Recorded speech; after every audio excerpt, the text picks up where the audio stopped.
Okay, we're gonna watch Infamous Children of the Most Dangerous Drug Lords now. Okay, finally, back to fucking fun reacts. Let's do it. Smuggling drugs has been a huge problem around the world for I gotta a pee very real long quick. time now, and there have been several cartels and criminal I'll be back in 1 organizations that second. have risen to take advantage of this problem. At the top of the most powerful cartels are the incredibly wealthy and powerful drug kingpins that run them. Despite the tremendous amount of cruelty it takes to become one of these kingpins, they are in fact still human. They tend to get married, have kids, or have kids with their mistresses. So, we're going to look at the lives of these children born from infamous drug lords like El Chapo, El Mayo, and Pablo Escobar. We'll see if they're just as infamous as their violent parents, and if the apple does in fact not fall very far from the tree. Jesus Alfredo Guzman. First off, we have one of the many children of El Chapo. Jesus has been added to the list of the 10 most wanted fugitives sought by the US Drug Enforcement Administration. Jesus Guzman, also known as Alfredillo, is quite the wanted man. He's wanted in Chicago on federal drug conspiracy distribution charges, and in 2015, he was indicted in Illinois along with his father and other alleged leaders of the Sinaloa drug cartel. Jesus is a high-ranking member of the Sinaloa cartel, along with his brother, Ivan Arquivaldo Guzman Salazar. They provided significant support in the running of their father's cartel, including coordinating the transport of narcotics from Central and South America to Mexico, transporting narcotics into the United States, and distribution of drugs in wholesale. His criminal activities aren't just restricted to moving drugs.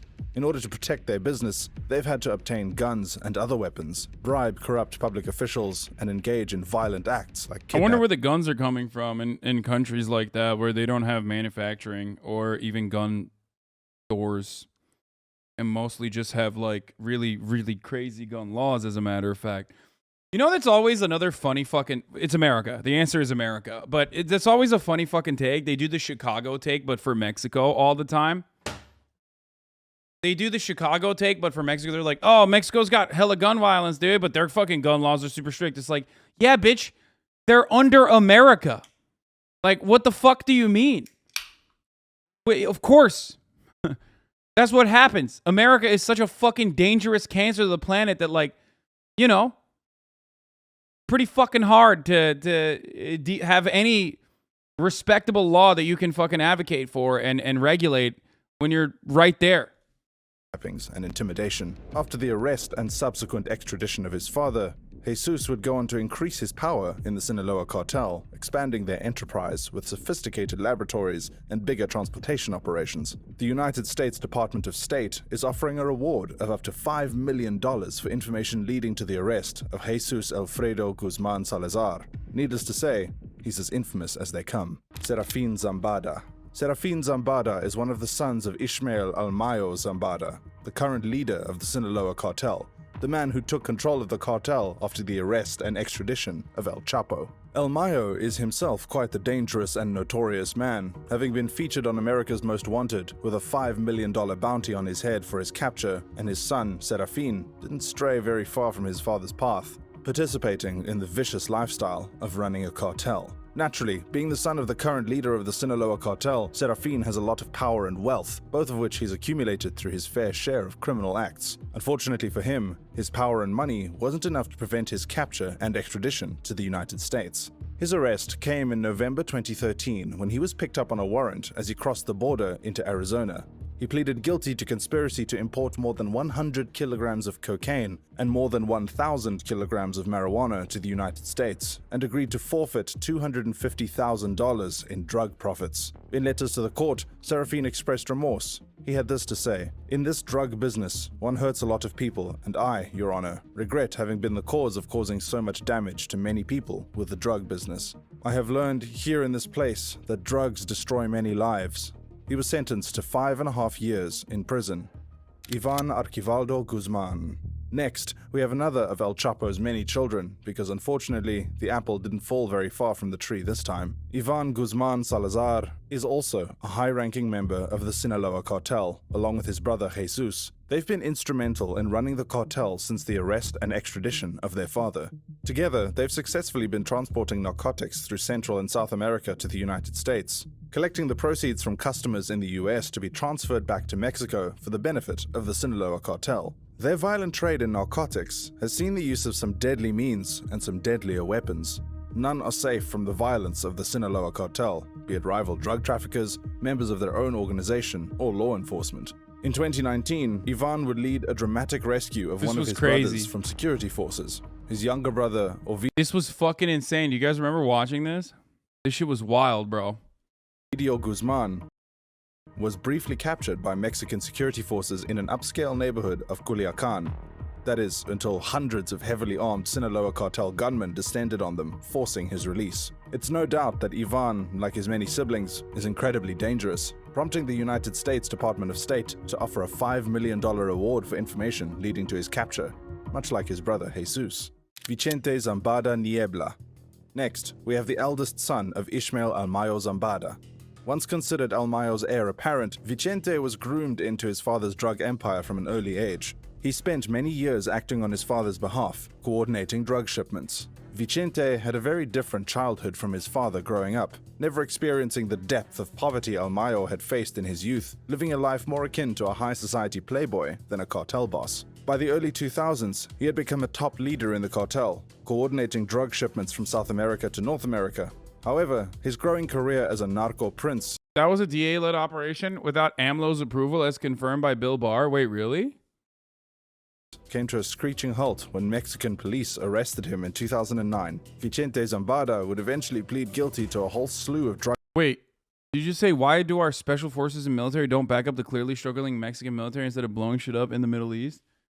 First of all, if you cut the head off of a snake, another one is going to appear regardless. If you don't tackle the underlying systemic issues, then it's not going to happen.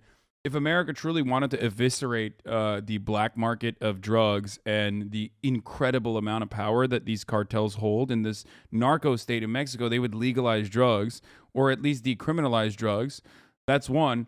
And they would also do something about gun trafficking because the narcos operate as these like basically nation states with their own individual militaries, and they fund themselves through the narcotics trade, and they get weapons from America by selling drugs to America, to Americans. Drug trafficking charges. And also, there is at least some evidence that at least the Sinaloa cartel and some of these other cartels were originally operating exactly like JSOC, which, you know, does exactly what Sinaloa cartel does, but in like places like Afghanistan through the Navy SEALs and numerous other forms of American imperialist organizations. So the was it the Los Zetas? Yeah. So there is at least, not Sinaloa, sorry. There is some evidence that that the Mexican criminal syndicate was actually trained by the United States. They learned their special forces techniques at Fort Bragg before waging a campaign of carnage. The Los Zetas did.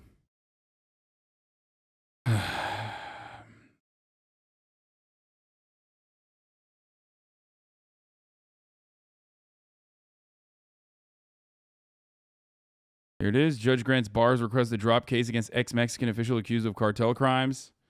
Like, so there is a lot of...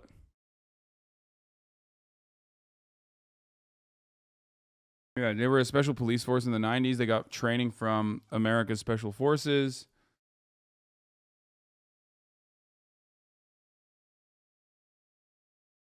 You speak Spanish, mi amigo? No. And yeah, that's it. I mean, there's at least some connection to being from Mexico. These motherfuckers hold so much power and fear over basic common folks is actually scary. Yeah. I guess what I'm trying to say is there is more connections than you would assume or expect between Mexican cartels and the American government.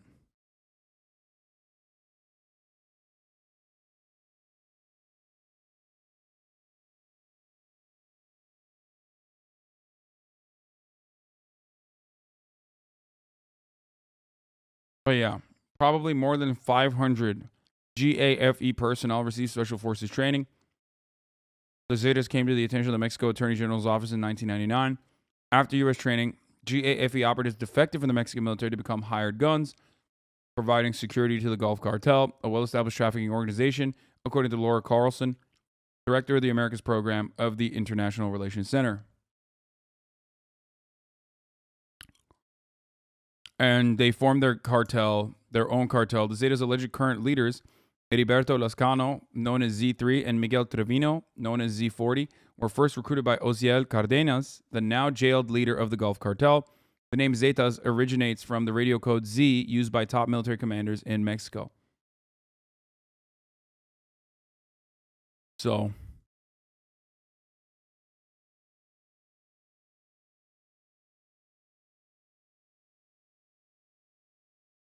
bro, if you ever stop streaming, you should become a college history professor. I guarantee people will pay attention to what you say, given how you present everything. No.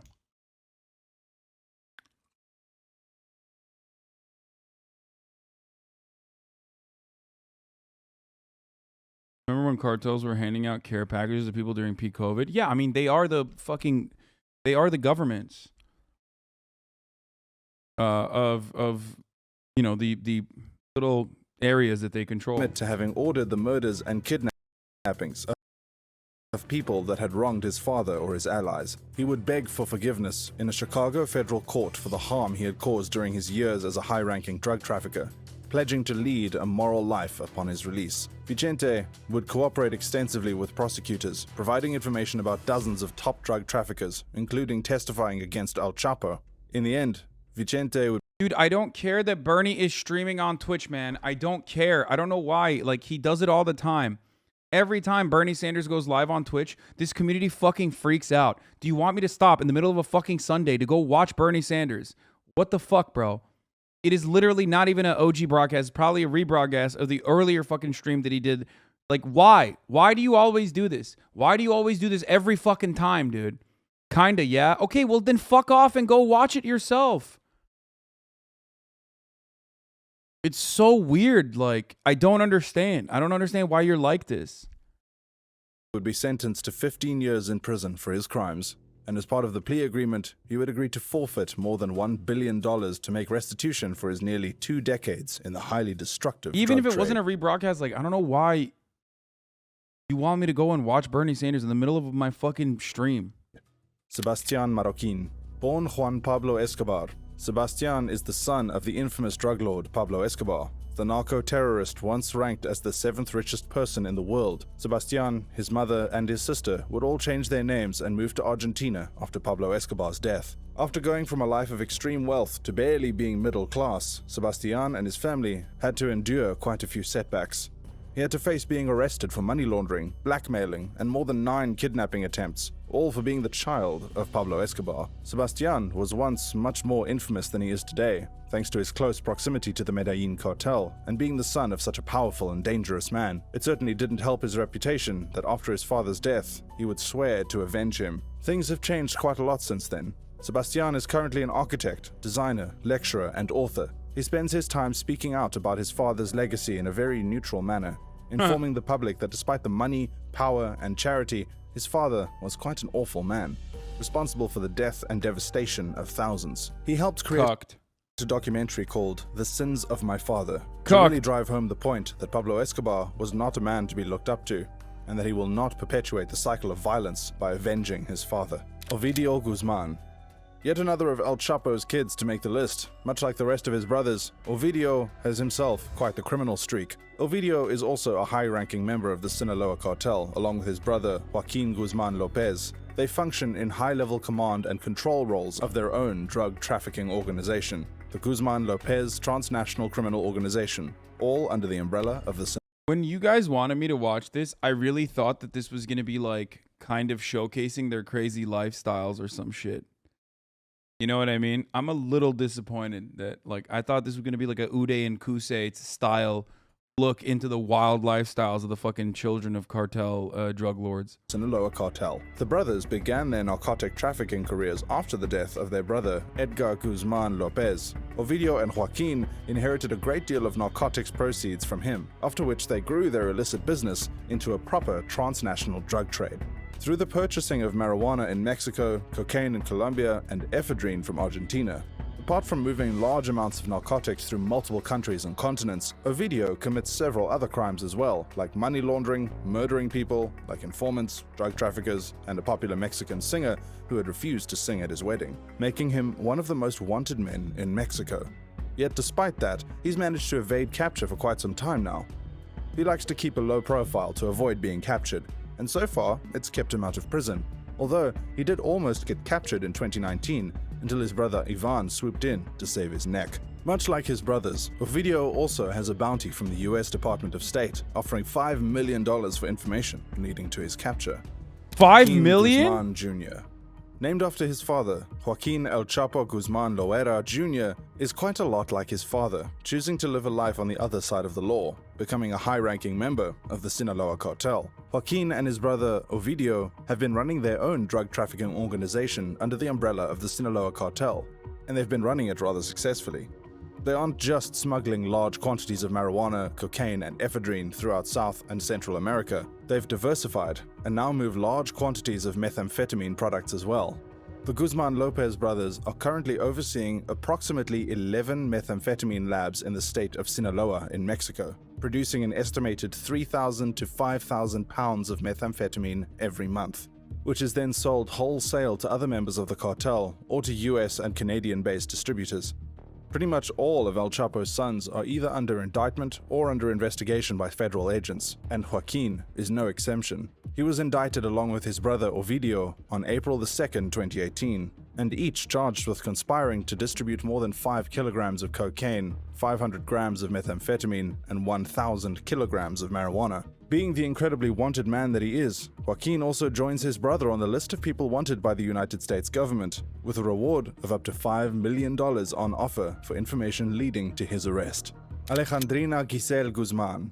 Other than El Chapo's notorious sons, he raised a far less infamous daughter as well. And unlike most of her brothers who would follow in the footsteps of their father and continue to run the Sinaloa cartel, Alejandrina would follow a different path in life. Even though she isn't suspected of playing a part in running the family's drug empire, she's never been afraid to post pictures of her enjoying the good life her father's money and influence Yeah, that's got what I'm her, talking about. displaying her extremely extravagant lifestyle on her social media. Among the extravagances she enjoys is her huge mansion that comes with a private zoo. She has her own set of stylish guns and other weaponry, and oh my god, loves to dress in designer outfits. All things considered, she's a typical rich heiress, the only difference being the illicit source of her wealth. Even though, officially, she remains on the good side of the law, seemingly staying a good distance from the Sinaloa cartel, she was once arrested in 2012. Alejandrina had tried to enter the United States using fake documents and was caught by the police in San Diego. This wasn't the most serious crime, and she was released rather quickly. With her close ties to the Interesting how the American government released the daughter of an infamous cartel boss. Because, you know, notoriously, the CBP is very quick to release, undocumented immigrants, Mexicans especially, coming over the border. Bro, she's single. Would you? No fucking shot. I'd get my dick chopped off, dude. Are you out of your mind? The cartel, we can only hope that this is the only crime she's ever committed. Which one of these children do you think is the most infamous of them all? And does the apple really not fall far from the tree? If you like this video, then you're in luck, because I've got another one for you right here. Yeah. Wonder why America funds these cartels? Yeah. Do you not value your life, chatter? Chatters do the classic thing when they see money and they're like, it turns into like a, bro, are you kidding me? Like, I got fucking B tier video, just like my favorite streamer. Suck me. Chatters would be like, oh, dude, she's really rich. I would do it. It's like, no, you wouldn't. You literally wouldn't. You don't even want to fucking go outside. You're scared of the outside world. And you're over here fucking acting like you would publicly date like a terrifying individual, okay? Like an absolutely fucking terrifying individual.